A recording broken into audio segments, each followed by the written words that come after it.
Hi, this is Topher with Winning WP. In this video, I'm going to show you how to use Ninja Forms to make a contact form for WordPress. This is a brand new install of WordPress. No extra content or themes added or anything. We're running the 2019 theme, and we're going to start by going to Plugins, Add New, and search for Ninja Forms. Now, I want to point out that Ninja Forms is two words. If you do one word, then you don't get the Forms plugin that you wanted.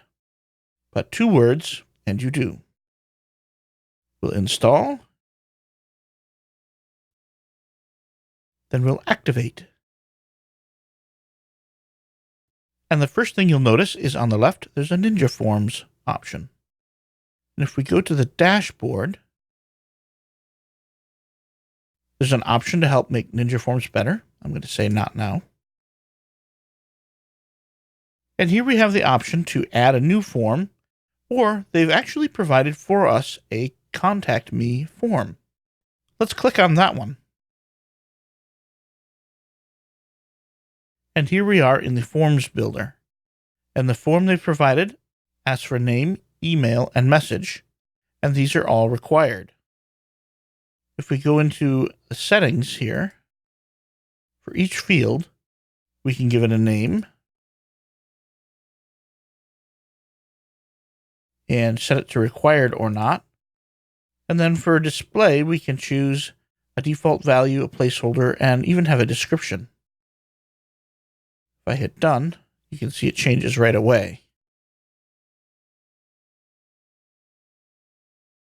But let's add a phone field.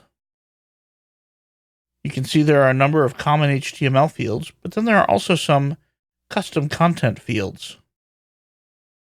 There's some layout fields, and then there are some miscellaneous. You can even put a star rating in your form. But let's choose phone. And it puts it right at the bottom, and then we can drag it right up here where we want it. And then click done. And we'll choose this, and we'll say it's required. And we don't want any other display options. So we'll hit done. And there we are. So now let's hit publish, which actually just saves the form. It doesn't put it on any pages or anything. But now we need to choose what happens when someone fills out this form. By default, this form does four things: store submission, an email confirmation to the person who filled out the form, an email notification to the system administrator, and a success message. I'm going to simply turn off the store submission. We will look at email confirmation, but probably not change it much. It sends to the email field, so whoever filled it out.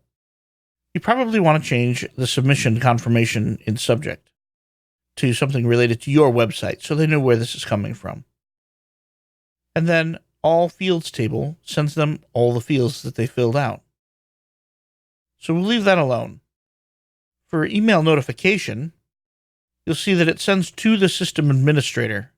If you want it to someone else, you can simply put in an email address. For the email messages, right now it includes the message, and then there's name and email. I'm going to put phone number right below it.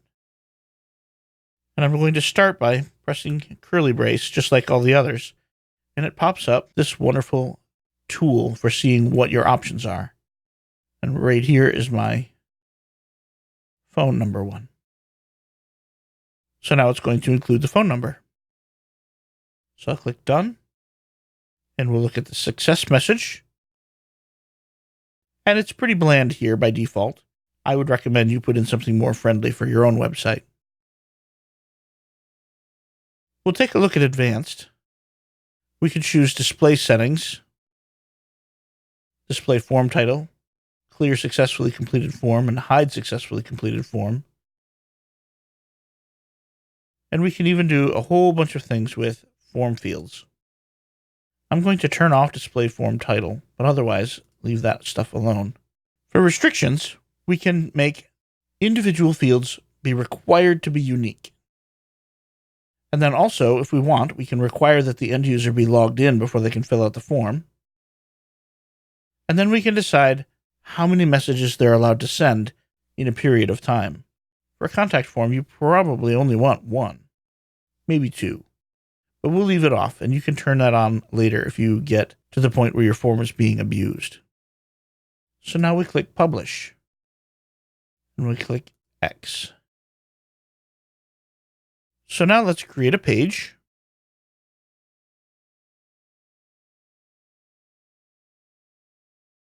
And we'll call it Contact Us. And we'll write in, please use the form below to contact us. And then right here is a Gutenberg block called Add Ninja Forms. And we can select the form that exists. And there's our form. That's all there is to it.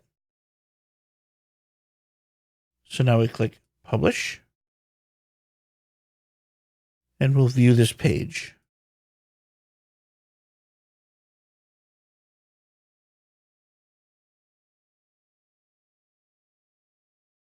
Now, if we fill it out,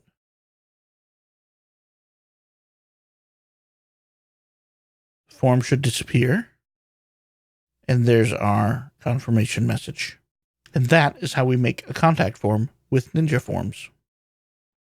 If you'd like even more great content, check out winningwp.com and also subscribe to this YouTube channel.